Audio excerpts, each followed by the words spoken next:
اچھا prime minister یہ بتائیں کہ خیبر پختونخوا میں آپ کی گورنمنٹ پچھلا دور بھی تھا، آج ہم نے دورہ کیا اسپتالوں کا، ہم نے دیکھا کہ پرائیویٹ اسپتالوں میں ہیلتھ کارڈ سے لوگوں کا فری علاج ہو رہا ہے. تو اب آپ کا کیا پلان ہے کہ یہ جو ہیلتھ کارڈ ہے اور اسپیشلی ایجوکیشن اور ہیلتھ آپ کی ظاہر پرائورٹی بھی ہے، تو اس میں فیوچر کا کیا آپ کے پلانز ہیں سر؟ دیکھیں، ہیلتھ کارڈ کے دو میں آپ کو فائدے بتاؤں. سب سے پہلے تو ایک غریب گھرانے کے اندر جب بیماری آتی ہے نا، تو ساری دنیا کی ریسرچ یہ بتاتی ہے کہ وہ گھرانہ سارا ہی غربت کی لکیر سے نیچے چلا جاتا ہے. سفید پوش لوگ بھی ہوتے ہیں، ان کے گھر میں کئی دفعہ بیماری آتی ہے تو ان کے بھی حالات ایسے ہو جاتے ہیں کہ وہ مقروض ہو جاتے ہیں. تو یہ جو ہیلتھ کارڈ ہے، یعنی ایک ہر گھرانے کو پختونخوا کے اندر اگلے 6 مہینے میں سارے جتنے بھی پختونخوا کے شہری ہیں ان کو 10 لاکھ روپے کی ہیلتھ انشورنس ملے گی. میرے خیال سب سے پہلے تو اس سے بڑی نعمت کوئی نہیں ہے، اور وہ جانتے ہیں جن لوگوں کو کہ گھروں میں بیماریاں ہوتی ہیں اور پیسے نہیں ہوتے، تو ان کے لیے تو سب سے بڑی چیز. دوسری اس کی بڑی فائدہ کیا ہے؟ اس کا فائدہ یہ ہے کہ ہم گورنمنٹ پاکستان میں اتنے ہسپتال ہے ہی نہیں جتنے ہونے چاہیے، اور گورنمنٹ بنا نہیں سکتی اتنے زیادہ ہسپتال، ہمارے پاس پیسہ ہی نہیں ہے. تو یہ ہیلتھ کارڈ کی وجہ سے پرائیویٹ سیکٹر کو اب ہم انکریج کر رہے ہیں کہ آگے ہاسپٹلس بنائیں. تو پرائیویٹ سیکٹر کا مطلب یہ کہ اگر کوئی بھی ہسپتال بنانا چاہے، ہم نے ان کی مدد کریں گے. سب سے پہلے کہ ان کو ہم زمین سستی دیں گے، کیونکہ زمینیں بہت مہنگی ہیں، اب تو وہ بنا نہیں سکتے. نمبر 2، ساری بھی جو چیزیں وہ امپورٹ کریں گے باہر سے جو پاکستان میں نہیں بنتی، ہاسپٹل ایکوپمنٹ، وہ ڈیوٹی فری ہوگی. اور نمبر 3، ہیلتھ کارڈ کی وجہ سے وہ کہیں بھی اب ہر کوئی ہسپتال جا سکتا ہے، پیسے دے سکتا ہے ہیلتھ کارڈ کی وجہ سے. اس کا مطلب جدھر چھوٹے چھوٹے شہروں میں ہاسپٹل نہیں ہوتے تھے، پرائیویٹ ہاسپٹلس، اب پرائیویٹ ہاسپٹلس کا جال پھیل جائے گا پاکستان میں. تو ہمارا ایک پورا ہیلتھ سسٹم کے اندر یہ انقلاب ہے. اچھا، my honourable prime minister Imran Khan, میں آپ سے یہ پوچھنا چاہتا ہوں کہ پی ڈی ایم کا آپ نے دیکھا جلسہ جس طرح ہوا، آپ نے بھی کہا کہ وہ فلاپ شو تھا. اس کے بعد اب لانگ مارچ کی بھی تیاری ہے، ریزائن کا بھی آپ سے مطالبہ کیا ہے. آپ نے بھی دھرنا دیا تھا اور آخر پہ مذاکرات ہی کرنے پڑے، مذاکرات کی ٹیبل پہ ہی آئے آپ کا مطالبہ کچھ اور طرح کا تھا. ان کے مطالبات آپ کی سمجھ میں ان کے کیا مطالبات ہیں اور اس کا انجام آپ کیا دیکھ رہے ہیں؟ اور دوسرا، گراؤنڈ آپ کے لیے اگر یہ کلیئر ہے تو آپ شفٹ کس پہ کریں گے؟ ڈیولپمنٹ ہوگی اگلے 2 سال، یا کہ اکنامیکل ریفارمز، اور کس کے اوپر آپ فوکس کر رہے ہیں؟ دیکھیں، میں نے تو یہ جب سارے اکٹھے ہو گئے، مجھے تو پہلے پتہ تھا. میری آپ پہلی تقریر سن لیں. میری جو پہلی تقریر تھی 2.25 سال پہلے، جب پرائم منسٹر بنا، میں نے کہا 2 چیزیں کی. میں نے کہا یہ سارے اکٹھے ہو جائیں گے، جب ہم کرپشن کے اوپر ہاتھ ڈالیں گے یہ سب اکٹھے ہو جائیں گے. اور میں نے کہا کہ یہ سارے کبھی جمہوریت کی بات کریں گے. وہ میری تقریر اویلیبل ہے، وہ کبھی چلائیں لوگوں کے سامنے. تو وہی A P D M democratic movement بن گئی، وہ میں نے کہا تھا. اور میں نے پھر یہ کہا تھا کہ ان کے جو مفادات ہیں وہ پاکستان کے مفادات کے متضاد ہیں، یہ اپوزٹ ہے. یہ جو چاہ رہے ہیں وہ جب اگر ہم وہ کر دیں، یعنی کہ ان چوروں کو، ان کی ہم چوری جو کہ پہلے بنے ہوئے کیسز ہیں، ہم نے کیسز نہیں بنائے، ان سب کے کیسز پہلے کے بنے ہوئے ہیں.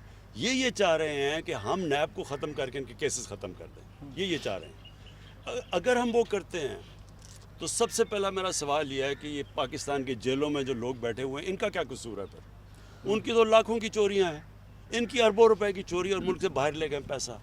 تو ان بیچارے لوگوں کو ان کا پھر کیا قصور ہے کہ وہ جیلوں میں گل سڑ رہے ہیں؟ کئی بیچارے جیلوں میں ہی مر جاتے ہیں، ان کی تاریخ ہی نہیں لگتی تب تک مر جاتے ہیں. غریب لوگ ہیں نا صرف. یہ جو سب سے بڑے ڈاکو ہیں، یہ مجھے بلیک میل کرنے کی، مجھے پہلے ہی پتا تھا انہوں نے کوشش کرنی ہے.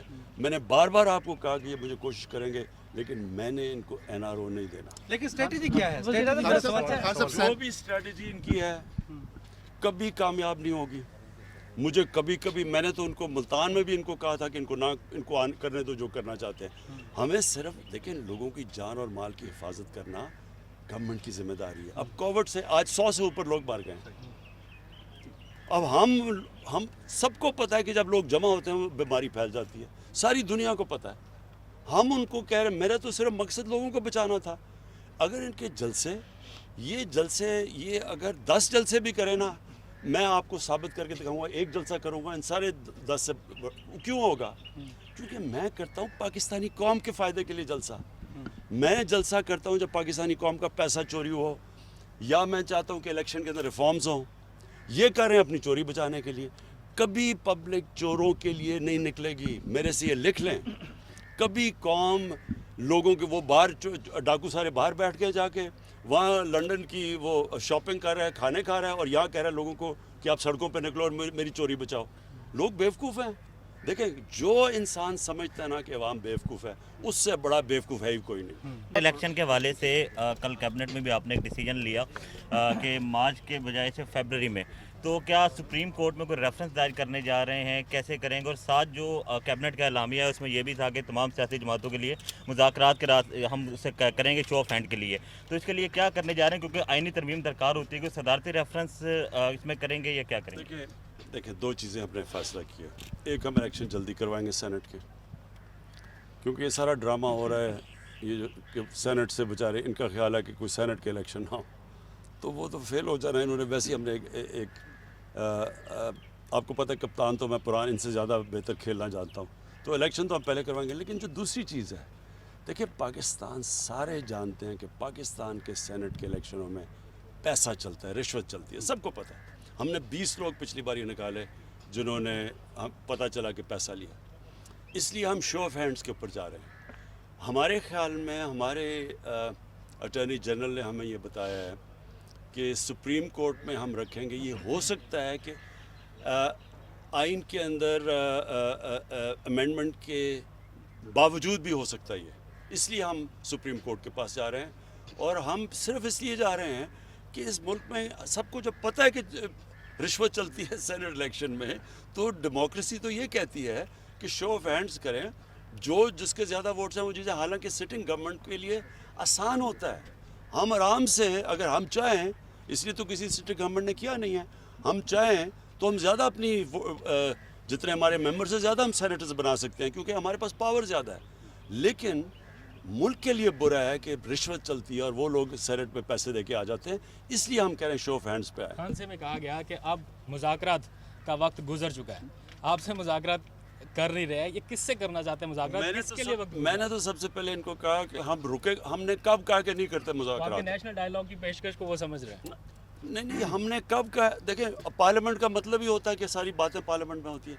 میں نے تو صرف ایک چیز کہی ہے کہ ساری باتیں کر لیں, میرے سے NRO نہ مانگیں, اور پھر یہ اوپر سے منافقت کرتے ہیں کہ جی ہم نے مانگا کب نہیں. ہمیں انہوں نے اتنی بڑا پیج دے دیا کہ جی نیب کے اندر 34 ترمیم کریں, 38 میں سے 34 ترمیم کریں, مطلب کہ نیب کو دفن کر دیں, اور کہتے ہیں NRO نہیں مانگا. کوئی درمیانی راستہ لانگ مارچ سے کس حد تک خطرہ ہے؟ آپ کا کنٹینر بہت زیادہ مشہور تھا, کیا اپوزیشن کو کنٹینر دیں گے یا لانگ مارچ کو روکا جائے گا؟ آپ نے دیکھ ہی لیا ہوگا کہ مجھے ان سے کتنا خطرہ ہے, کیونکہ میں کتنا ریلیکس کر رہا تھا جب یہ وہ جلسہ کر رہے تھے.